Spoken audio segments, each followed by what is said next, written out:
मैं भारत को भारतीयता की मान्यता के आधार पर फिर से खड़ा करना चाहता हूं, उस काम में लगा हूं। कहते हैं आधुनिक विज्ञान ने अभी प्रूव किया, बागवती जी पहले ही कह गए कि हमारे शरीर की 40 वर्ष की उम्र तक, 40 से 45 वर्ष की उम्र तक जो कुछ भी हम खा रहे हैं इसी में से हमको कैल्शियम मिलता रहता है। सबसे ज्यादा कैल्शियम आप जानते हैं दूध में है, दूध। फिर दूध के बाद दही, दही के बाद मट्ठा, मट्ठे के बाद मक्खन, मक्खन के बाद घी। इन सब में भरपूर कैल्शियम है। फिर आपने खाया संतरा, मौसम्मी, नारंगी, अंगूर, द्राक्ष, जो भी खट्टे फल, आम वगैरह वगैरह, सब में कैल्शियम भरपूर मात्रा में है। फिर सबसे ज्यादा कैल्शियम फलों में माना जाता केले में है। केला भरपूर खाना चाहिए क्योंकि कैल्शियम का सबसे बड़ा भंडार है और आसानी से हजम होता है। तो ऐसे जो फल हैं इनका जो कैल्शियम है ये 40-45 साल तक हमें आसानी से मिलता रहता है, क्योंकि शरीर की जो बायोकेमिस्ट्री है 40-45 साल तक एकदम दुरुस्त और तंदुरुस्त रहती है। जठर अग्नि भी तीव्र रहती है, बाकी सब फंक्शन ठीक है। लेकिन जैसे ही 45 की उम्र खत्म होती है, माताओं को यह बात विशेष रूप से कह रहा हूं, बहनों को, माताओं को, जैसे ही आपकी 45 की उम्र पूरी होती है और आपका मेंसेस साइकिल बंद होता है, मासिक धर्म आपका बंद होता है, उसी समय आपको कैल्शियम हजम होना कम होना शुरू होता है।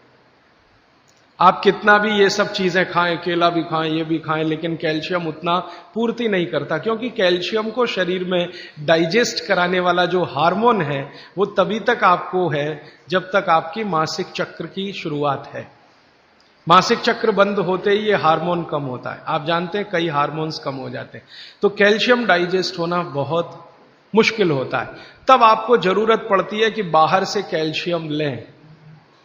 इसलिए सब माताएं इस बात को ध्यान दें और इसको गांठ बांध लें कि 45 की उम्र होते ही चूना खाएं, क्योंकि अतिरिक्त बाहर से कैल्शियम उसी से मिलेगा।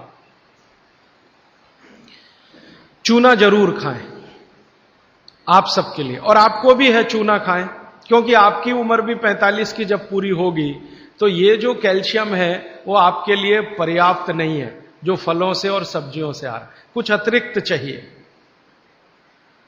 और चूंकि बाकी सब माइक्रो न्यूट्रिएंट्स कैल्शियम की उपस्थिति में ही काम आएंगे, इसलिए इस पर ध्यान दीजिए।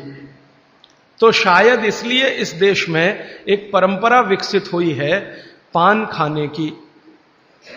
ये पान खाने की परंपरा बहुत वैज्ञानिक है, बहुत ही वैज्ञानिक।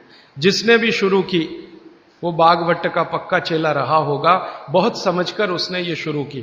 और ये अद्भुत है। अद्भुत मैं इसलिए कह रहा हूं कि भारत की सब जातियों में उत्तर से दक्षिण, पूरब से पश्चिम ये परंपरा है।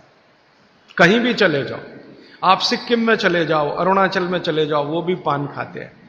और आप धुर दक्षिण में आ जाओ तो यहां भी है, उत्तर में चले जाओ, कहीं भी चले जाओ, तो ये पान खाना भारतीय सभ्यता का एक बहुत महत्वपूर्ण अंग है जो स्वास्थ्य से जुड़ा हुआ है। बस ध्यान इतना ही रखिए कि पान जो है चूने का ही खाना है। पान जो है चूने का ही खाना है। पान कभी भी कत्थे वाला ना खाएं, क्योंकि कत्था आपके लिए उतना उपयोगी नहीं है। कत्था स्वाद के लिए आप उपयोग करते हैं, चूना औषधि के लिए उपयोग करते हैं। ये बात मैं एक बार पहले भी कह चुका हूं, आज फिर से इसलिए कह रहा हूं कि कुछ नए चेहरे मैं देख रहा हूं। कल बहुत सारे नए और आज भी बहुत सारे नए चेहरे आए हैं। अब वो ये जरूरी बात से वंचित रह जाएं, इसलिए मैंने ये दोबारा। दोस्तों, सबसे पहले तो चैनल सब्सक्राइब करें, फिर लाइक, कमेंट और शेयर करें। और हाँ, हमारा एंड्रॉयड ऐप डाउनलोड करना ना भूलें।